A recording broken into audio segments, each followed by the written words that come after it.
I've been so comfortable living in the uncomfortable or working with the uncomfortable and unpredictable that to me it comes down to how do you build trust from the get-go?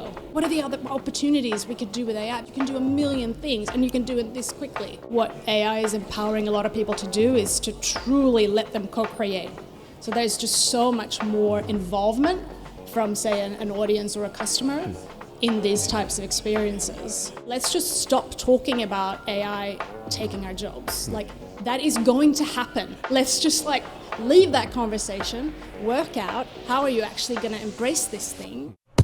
Welcome to Stories Untold, live from Cairns Crocodiles.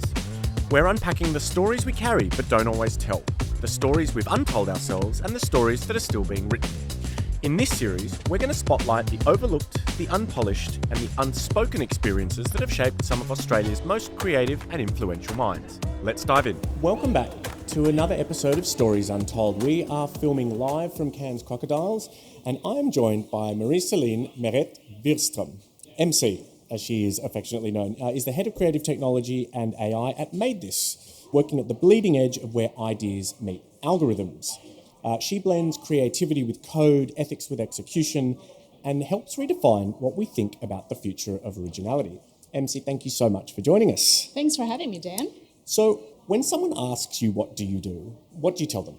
I usually say that I work in the space of AI and content creation, and I help brands leverage AI in their content pipeline. Yep. Something along those lines. Depending on the conversation.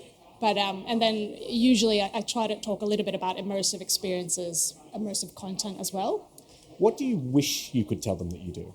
I try to, and it's hard because sometimes I want to explain that I kind of bring art and technology together, but very often that's quite hard to grasp. So I need to give very tangible examples. Sometimes I just wish I could just say I tinker with art and tech, and I basically empower artists that play with technology all around the world. But so that's a bit vague. Give me an example of give me the example that you're most proud of that brings this to life. If you look at what I've done in the past or how I started my career in this space before even having done, some other careers before that, some of the work that I did, and I was literally thrown into it, right? I had a degree. I went to uni in Sweden, studying just the basics and fundamentals of advertising. And then I got the opportunity to go to New York, and I was literally thrown into it. Small design studio that were literally tinkering with art and tech. No one had ever done this in New York before. They were literally one of the first small shops that were doing this. This was 15 years ago. And it was the type of things that we were doing were, okay, there's an artist, he wants to bring his work to life. And we did these immersive interactive projections, for example. And then that kind of turned into, sun-powered sculptures on Hollywood Boulevard. And no one ever taught me these things. So my background is quite unconventional. I get some of those pieces of work, what I really I think became quite proud is at the back end of the first, say, 7-ish years, I kind of understood how to start leading these things, because you walk into these things, every single thing that you're doing, you can't predict the outcome.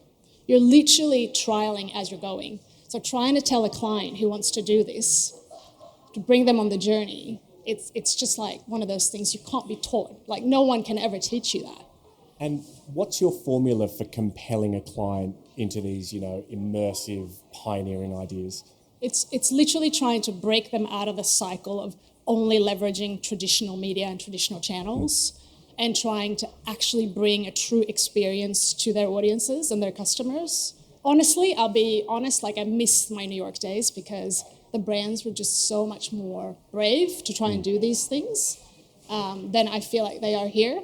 It feels still quite focused on, your TVC first, and then you cut up for your digital channels, which is I think why I've always stayed in this realm, because I get super excited about just bringing a true experience. One just small example, one of those insane jobs I did in Portland, Oregon, we installed this massive dome and did an exhibit for a bank. An art exhibit where they could interact with different visuals. They walk through this exhibit, And we literally installed this huge dome in this square in Portland.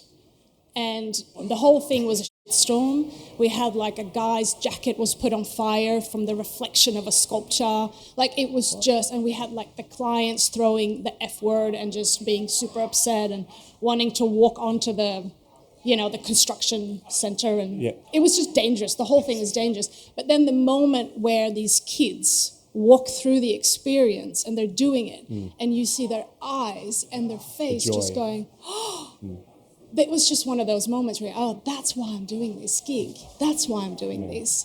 And so it just, for me, it goes beyond marketing and beyond sales. It's like, how do you immerse your audience into your world, your brand world, or your product world in a way that's just different? And how do you think AI is going to redefine that? This idea of transcendent and immersive experiences. Yeah, in so many ways. I think what AI is empowering a lot of people to do is to truly let them co-create. So there's just so much more involvement from, say, an audience or a customer in these types of experiences. And the simplicity to understand how it works. Because I feel like some of these experiences, you're having to design them so thoroughly for a particular audience, and you need to be very explicit about the UX and how you're guiding them through it. But AI is simplifying all those things, and it brings them on a journey to actually co-create. That's where I've seen some of the most fantastic, examples of brand experiences. But then the other part of what I'm doing now is much more focusing on actually blending AI creation with commercial work and the real hybrid between traditional production and leveraging AI technology to, enable not just efficiencies, but also pushing creativity beyond. I want to double click on that. So, because there seems to be two schools of thought, AI as a catalyst for creativity and then AI as a threat for creativity. You seem to sit on one side of the fence. What's your argument for catalyst?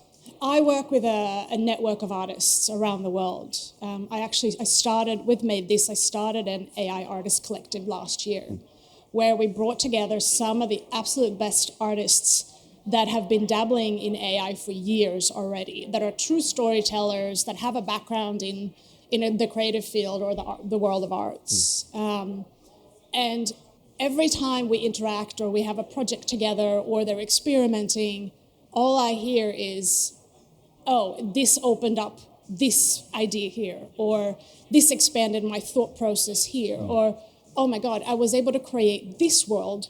I would never have gotten this brief in real life, or we would have never been able to execute my vision on this because there wasn't a budget, or it was logistically too hard to actually do.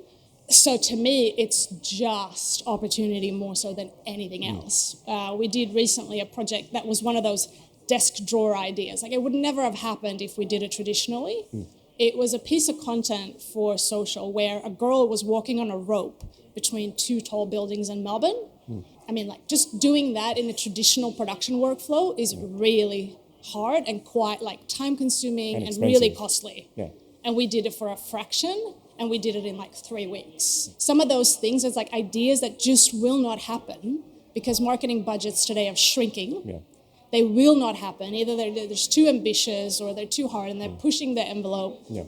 It actually making these ideas possible, which is what gets me really excited about it. So what would be your advice to emerging marketers who might be looking at AI as a threat to their profession and provocation? I can kind of understand that people go through this phase of having fear around it, and I kind of totally get it. I was speaking at the Humane conference last week, and one of the hosts, Lucio, said it so well. He said, let's just stop talking about AI taking our jobs. That is going to happen. Let's just leave that conversation, work out how are you actually going to embrace this thing, and how do you add value to it? Think about what is your next step with it. I was even blown away I was speaking at RMIT last year to students on gender bias with AI. And I was quite shocked to see even that generation, some of them were very explicitly saying, I'm against it. And I think you just have to then work out what are you going to do with yourself and your profession and your career or whatever endeavors you want to do in life, because this thing is not going away. Yeah, this freight train's coming. You gotta figure out. It's just pushing so fast forward. I think we've seen the disruption before, right? And in other technology kind of breakthroughs, but I think this is probably one of the biggest ones where people are feeling like, wow, what do I do with this? Like, this is putting me at such a... Yeah, I think it's just working out what's your angle, how do you leverage it? And then remember that, like, the humans are in control. Like, we built this thing. For the moment. Right? For the moment. We are in control for the moment. Obviously, we can't predict too much, right, with this. I think there's just something exciting about that as well. It's like, what do I do now? I'm thinking about this every day. Like, what are the other opportunities we could do with AI? Because you can do a million things, and you can do it this quickly. Yeah. It's amazing what the art of the possible looks like when you look through the prism of opportunity. Yeah. So we're here to talk about Stories Untold. MC, what is a story about you that rarely gets airtime but says everything about who you are? I think I've been thinking about this since we started talking, and I think it's probably a little bit of a mix of things that kind of have laddered up to where I am today. I've lived in like 6 different places in the world. I obviously have a multicultural background. I'm Swedish, French, but I've lived in Africa a lot growing up. I've lived in Dubai. I've lived in New York. I've just kind of lived places. And then funny enough, when I kind of started this career, it ended up being in kind of an innovation angle. And innovation is one of those things where it's like, you constantly don't know where you're going. You're constantly working with people from all sorts of walks of life. And it's funny, when I was little, I was walking around with a map, a book with a map of the world, but like a small one where you can look at the map of all the countries around the world. And I always said I wanted to study culture. I wanted to travel around the world and study culture. And it's funny because today I've realized the thing that I enjoy the most is like bringing people of different, diverse skill sets together and doing something unpredictable and crazy. I guess like my background is so multifaceted, and I've worked in so many different environments, and very often on a kind of global level, which when I came to Australia, was a bit like, okay, how do I stay in touch with the rest of the world here? This is a bit isolated. And I looked at ways to do that, and then, bringing together artists from around the world, like things like that helped me tap into. I think people don't realize that I come from like a very mixed background, even though I'm, white, blue eyes. I almost have like black blood in me in a way. Yeah, I think those are kind of probably the things that I never talk about.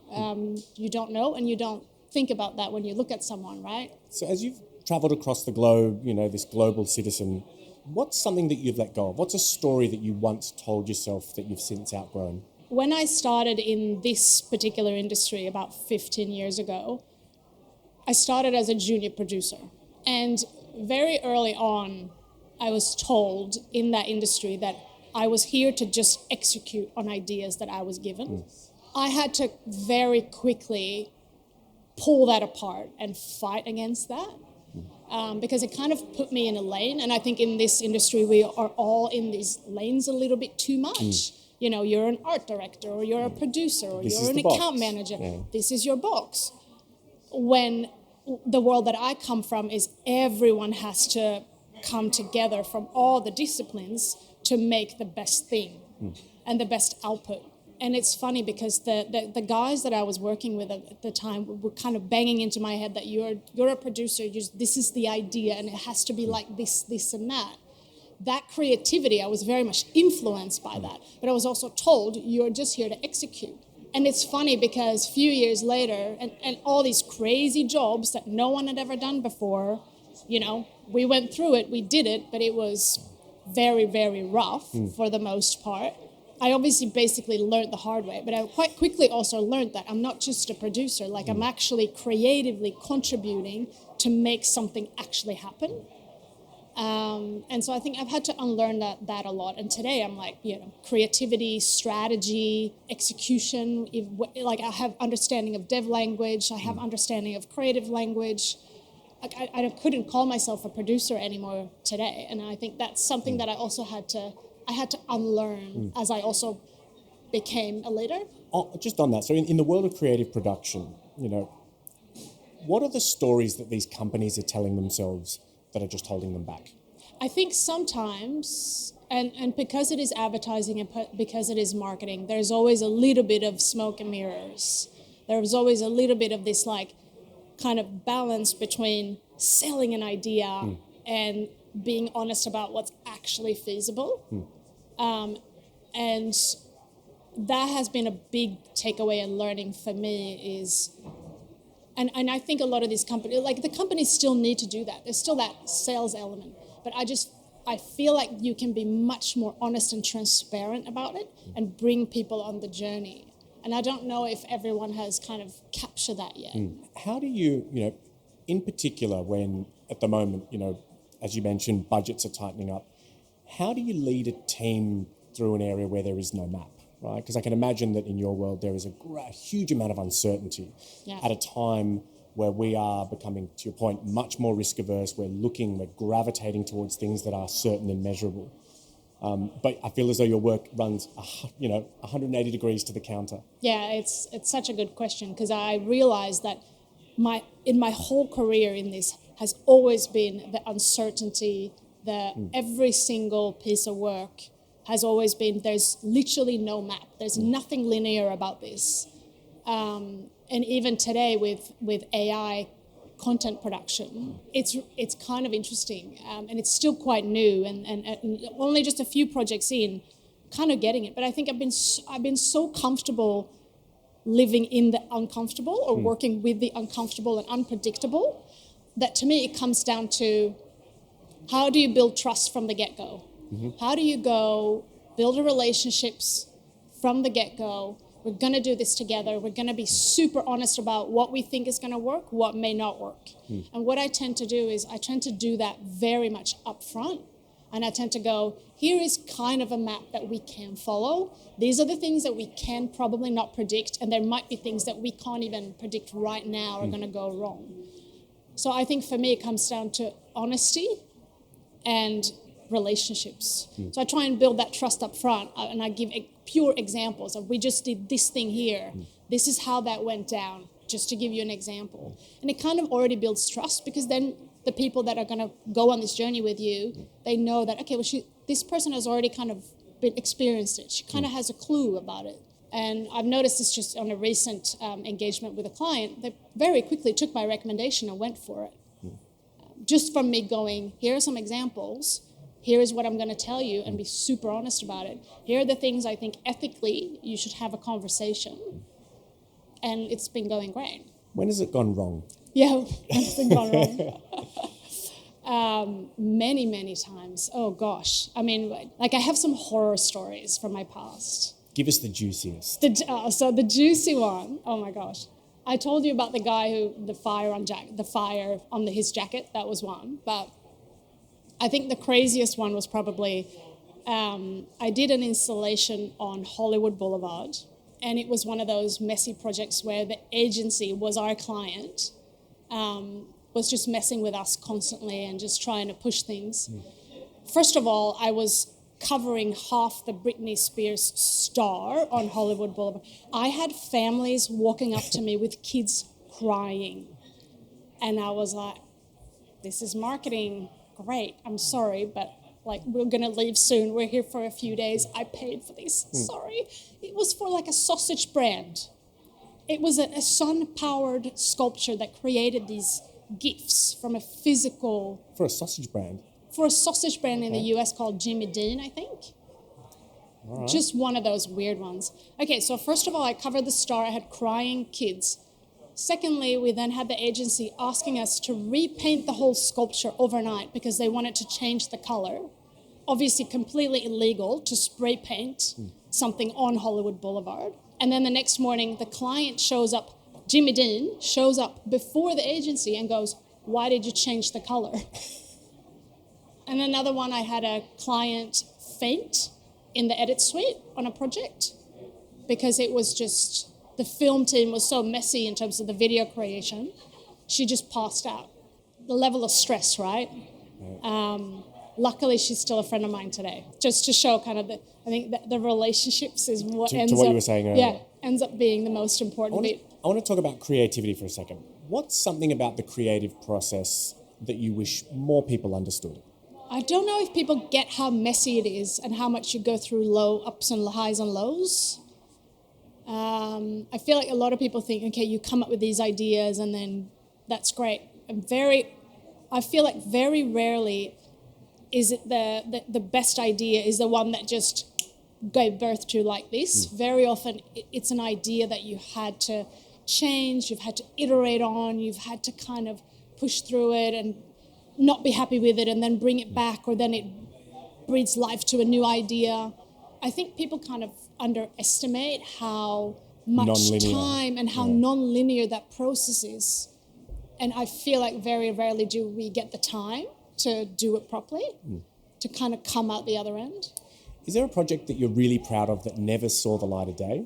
I actually don't think there is, but it's funny because what I do now is I help a lot of my artists around the world. I help them bring to life the ideas that they're sitting on that they've never been able to launch into the world. And so I'm supporting them to try and give them the opportunity to actually publicize their work, which is a different kind of angle to it.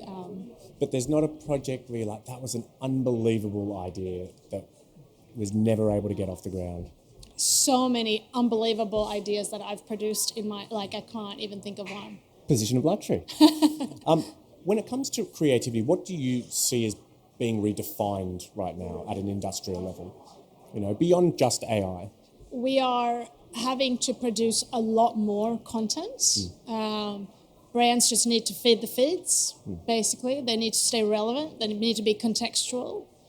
And I feel like, at least in this market, what we're seeing a lot is what I mentioned a little bit earlier, is there's still this kind of focus on putting all the efforts into the big TV commercial, and then digital channels are still a bit of an afterthought. Whereas in the US, it was always, during my time at Media Monks, now Monks, there was always a digital first mindset. Always. We were always thinking about what are the channels and exactly how do you need to talk to those audiences in those specific channels, as opposed to thinking about the one big idea that has to flex. It's like, okay, might be one big idea that has to flex, but how can you properly flex that to be relevant? I find that this market is still kind of really good at the big, and then when it comes to the executions in the channels, it's just not exciting. Like, there's no cool digital experience that brands are doing online these days that are really engaging. But how do you juggle, because you're absolutely right, channels are just proliferating and you can't be everywhere all at once. But how do you walk that tightrope between creating sort of magnetic and meaningful executions, but having to show up in all of those different places to maintain relevance? I think that strategy needs to be a little bit different. You may need that TVC, but I think you need to think about who are the best teams or businesses placed to think creatively and to think about your audiences in those specific channels. There's obviously specialists that are doing it, but it's also thinking about that very upfront strategically and in your budget planning. And it feels like what we're trying to do now constantly, and we get these briefs every day, is like, we need automation. And so I do a lot of that. I help brands automate so that they can actually get more content. Yeah. But it just feels like we're just doing million versions of the same thing all the time. Yeah. It's like, just resizing. How do you make that more exciting? And so some of the things we're doing now with out-of-home, there's a huge investment in out-of-home, is we're doing immersive out-of-home now, 3D or anamorphic out-of-home. And that seems to have a huge traction now, and it's become super popular. Yeah. At least it's making that content much more immersive and standing out, and you can get very creative with that. Why do you think that it's so resonant right now? It's because it has cut through. It's gaining traction, it's got cut through, and so there's more and more tech now in those areas, in those media placements and publishers. I think because you can kind of bring to life the stuff that's always been static on buses, shelters, billboards. it still has a bit of that level of novelty, I think, in this market. It's like, wow, this thing is coming out at me. Yeah, surprise and delight. Yeah, it has a surprise and delight to it. And so I think it's a really strong tactic, because you can also then elaborate on that creative and actually push that a little bit further. So we're doing quite a lot of that work. In a world that seems to be gravitating towards technology more and more, what does a more human version of this industry look like? I feel like we're not very good at blending the two in a way that's healthy. I think social media is probably a big cause to that. I think everyone gets sucked into doom scrolling. Like I will, I'm admitting I'm one of them for sure. You get stuck in it. I find that like we get a little bit trapped in the things that we need to do with tech all the time. I don't know. There's something about like this human who is more blending in with tech is also more in nature.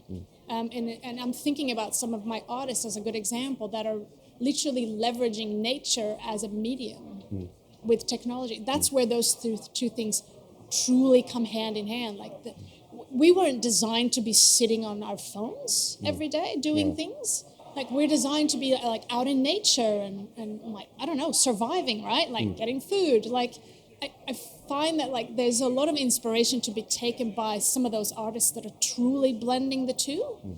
But I'm one of the ones that are sitting on my phone or getting stuff done and then, I should be going for a walk in the woods, but I'm also far away from the woods. So what does a human industry look like in the world where we're going to be enabled primarily by AI and agentic technology? It's really going back to core principles, I think, of like human kindness, respect, and just being very conscious in the use of tech more and more.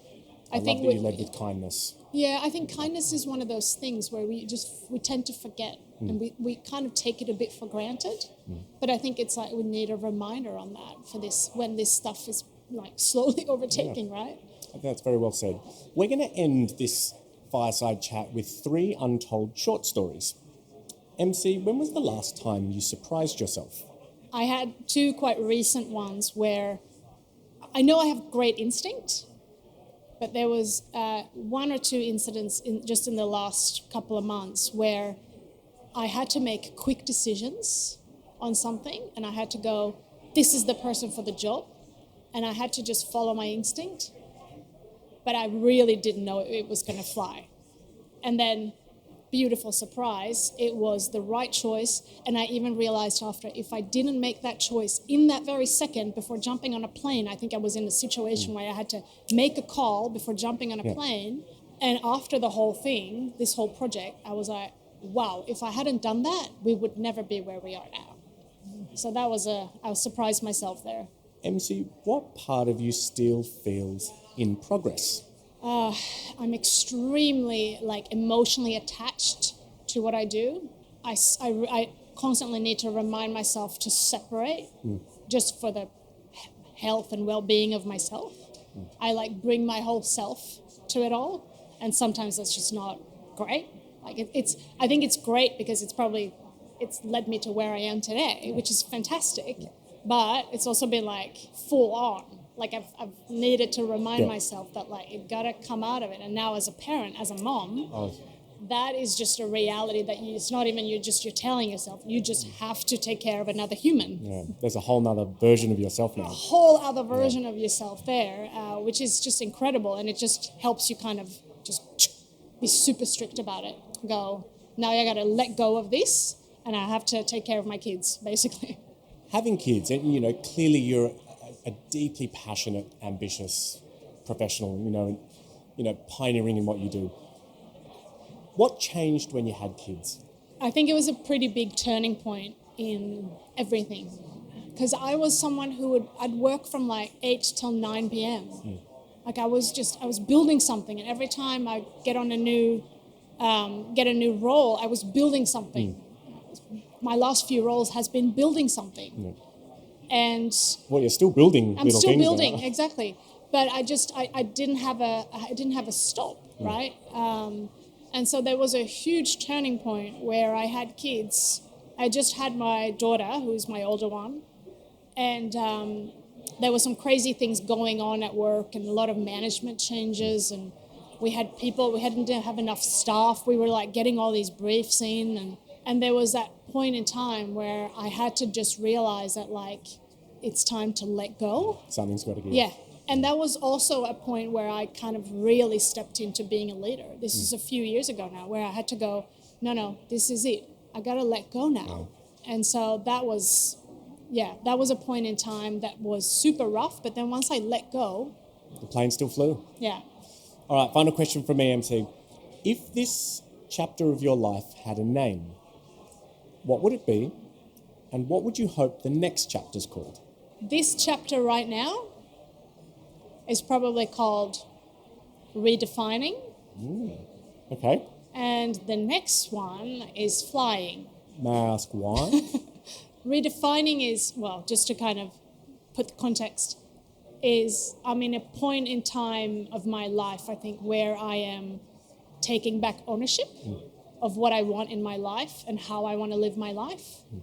And like really kind of pinning down my values and how I want to get to the next level. And flying is basically, it's a state where You've launched. I've launched. I'm there, and I'm flying because I'm kind of just looking down and I'm going, yeah, I'm doing this, and I'm doing it on my own terms. Well, I wish you nothing but flying. MC, thank you so much for joining us. It's been an absolute delight. Thanks, Dan. It was great.